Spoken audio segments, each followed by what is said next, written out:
Welcome to this Choice Lending Corp video tutorial on the income calculation worksheet.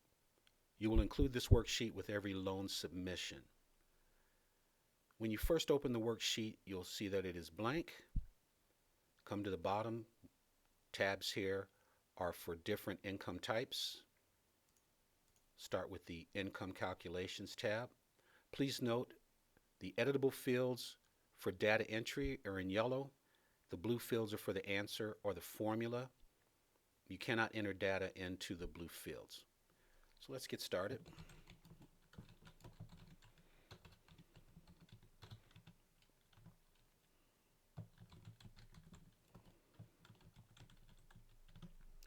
This first example, our borrower is an hourly employee,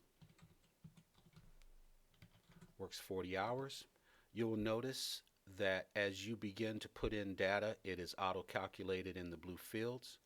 In this case, that per hour times 40 hours times 52 weeks divided by 12 gives us a monthly figure. You will also see alerts that will pop up from time to time regarding the data you have entered. So let's finish for this particular client.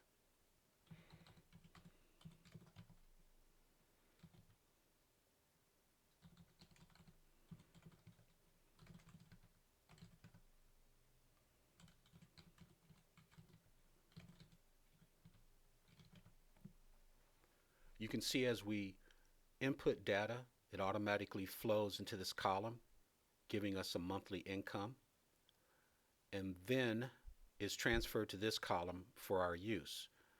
The worksheet will always give you the lowest income for conservative measures. However, if you come here, you'll see check marks here or boxes to put check marks in so that you can decide which income you want to use or which calculation stream.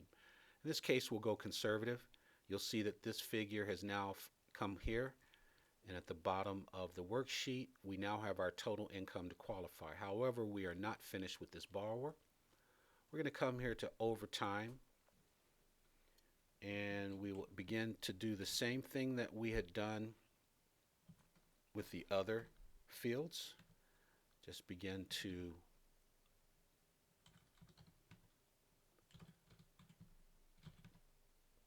put everything in.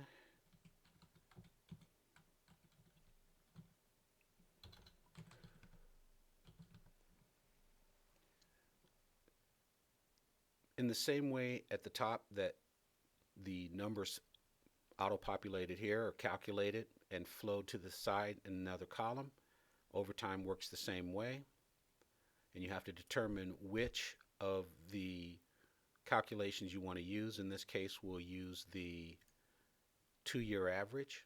You will notice then that the 4423 and the 358 now are added together for your total income to qualify. In this example, we'll say that the borrower also has some 2106 expense. So we'll enter that here.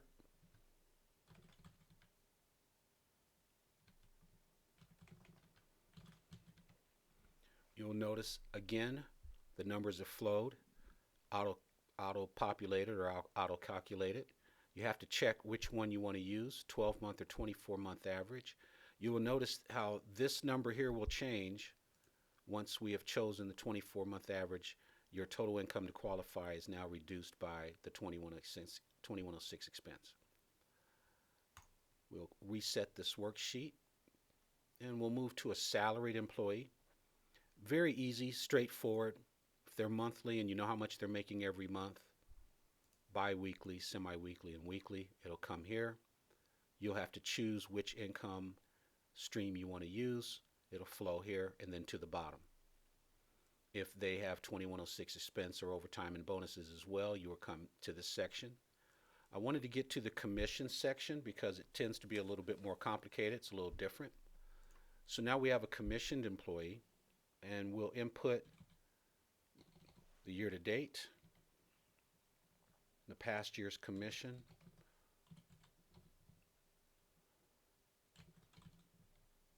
Now you will notice in the commission portion of the worksheet, the 2106 expenses are included in this portion. So do not come to this portion of the worksheet and enter in 2106 expense again. You will be hitting them twice for the same expense. So we'll put in an amount here.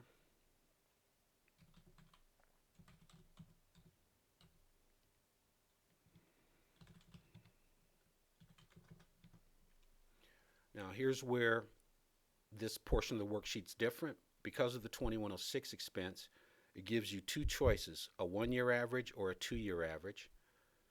In most cases, you will be using a 2-year average. There's a check mark here or one here. We'll choose the 2-year average. Now all of the income minus the 2106 will flow into this section, and then you'll need to input how many months you're representing. And now your net monthly income will show here. This is the lowest calculation once again.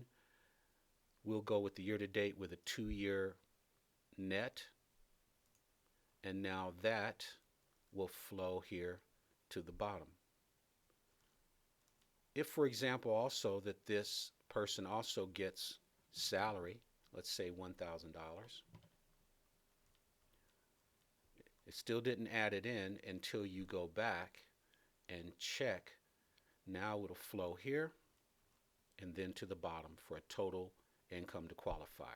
Once again, remember, do not enter your 2106 expense in this section.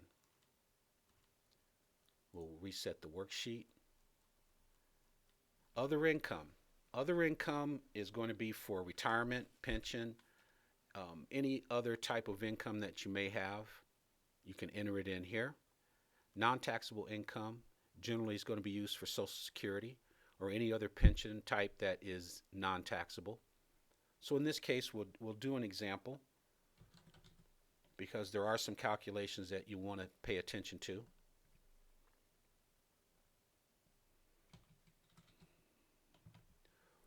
You'll notice that the income from the 1099 and the monthly check or direct deposit that's current, the totals are different.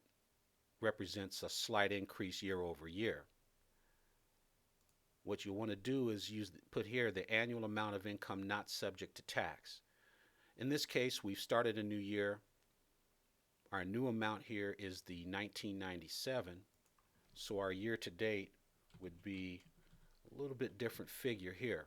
What happens is it'll auto-calculate this non-taxable income to 125% and give you that additional income. Now remember, if the income is subject to taxation, you'll have to reduce the amount of non-tax by that amount, and you'll see that on your taxes.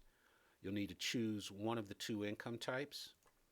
In this case, you'll notice that now instead of the 1997, they now qualify with the 2496, which has come here in this section of the worksheet. If you have more than one borrower, you can come here to the Income Calculations tab, right-click on it, move or copy, come to the Income Calculations tab, and this will be for any tab that you want to make another copy on. Create a copy, and now you will see here that you have two income calculation worksheets for either two borrowers or maybe one borrower that has two different income streams. That's a general overview, kind of quick, for the income worksheet. Thank you very much.